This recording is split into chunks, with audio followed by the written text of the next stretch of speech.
Dr.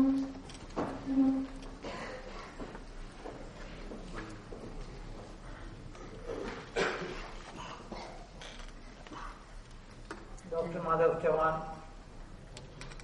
Ajay Piramalji,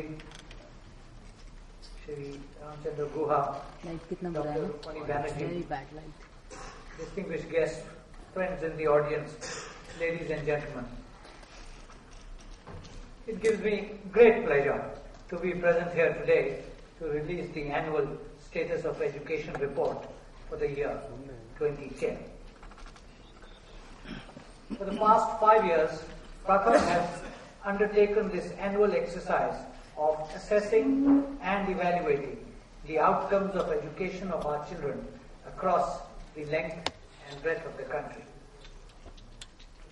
As a huge non-governmental, citizen-focused effort involving over 25,000 volunteers and covering over 700,000 children in 15,000 villages each year, it demonstrates that the well-being of our children is not just the government's responsibility, and that citizens can and should do more to initiate, propel, and direct public policy towards public good.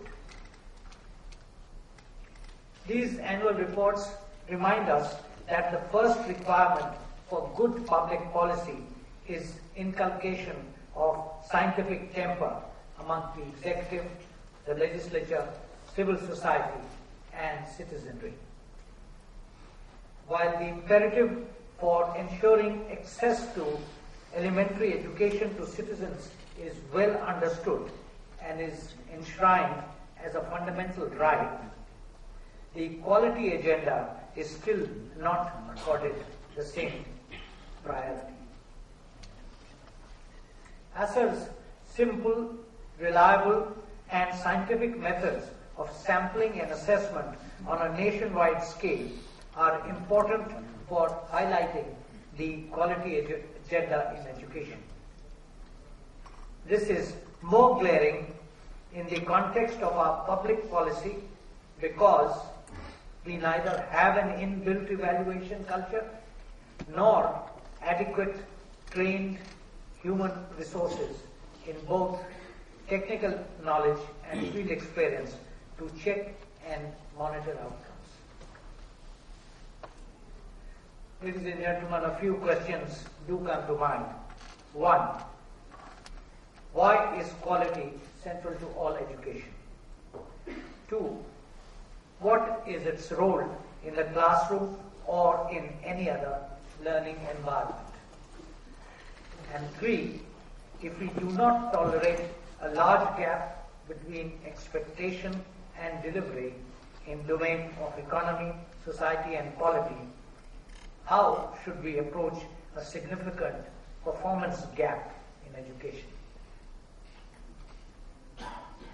I would like to draw the attention of this distinguished gathering to the first and most important event in education at the dawn of the new century. It was in April year 2000 that the World Education Forum at Dakar adopted the Dakar Framework for Action. It recognized that education is a fundamental human right, is the key to sustainable development and peace and stability within and amongst countries, and thus an indispensable means for effective participation in societies and economies of the 21st century, which are affected by rapid urbanization. The international community committed itself at Dakar to achieving free and compulsory universal primary education of good quality by the year 2015 and eliminating gender disparities in education. It specifically decided to improve all aspects of the quality of education so that recognized and measurable learning outcomes are achieved by all, especially in literacy, numeracy, and essential life skills. Quality does lie at the heart of the goal of education for all. What happens in classrooms and other learning environments is vitally important to the future of our citizens and indeed to the future of the Republic. Education of acceptable quality must address basic learning needs, enrich the lives of learners and their overall experience of living and well-being. Evidence from around the world demonstrates that efforts to expand enrollment must be accompanied by attempts to enhance educational quality if children are to be attracted to school, stay there, and achieve meaningful learning outcomes. Public policy can address this challenge with a sharp focus on two issues: quality improvement in teacher training and curricular material development. It is also essential that what students are meant to learn ought to be clearly defined, well taught, and accurately assessed. Ideally, this should not be limited to knowledge alone, but also cover skills, attitudes, and values. There is one other aspect of the matter. Education governance and management at the grassroots and institutional level should be participatory and engage with local communities and cultures.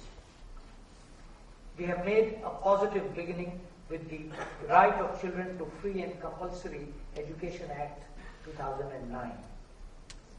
It mandates the constitution of school management committees consisting of parents, elected representatives of the local community, teachers, and local educationists, and are tasked inter alia with monitoring the working of the school and maintenance of prescribed norms and standards. I do hope this statutory initiative would be utilized for enabling parents and local communities a greater say in the monitoring of educational outcomes. Civil society organizations like ASEL and Pratham have an important role in building technical capacity of the members of the school management committees.